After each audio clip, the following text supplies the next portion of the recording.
ของเนี่ยนี่อ้อมแกงสัตว์มาบ้า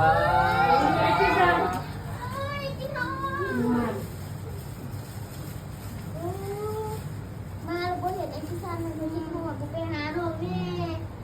มาถึงได้ว่า2-3 มื้อแล้วไอ้พี่ซันยังมูไปหาอยู่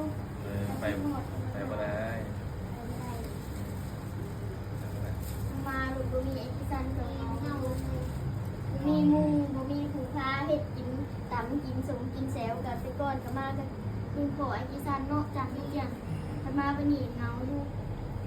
กินหมดกันเลยไอ้ก็อยากไปหาสุดตอนที่จะมานะ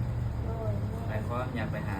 เมนทุกคลิปไลฟ์ทุกคลิปเลยแต่ว่าไปหาอะไร เห็นมา เห็นรู้นี่ก็ดีแต่ เอายังมาตรวจไอ้มา ซีมา สบายดีมาเป็นเสียงมาเป็นหลายคนเด้อ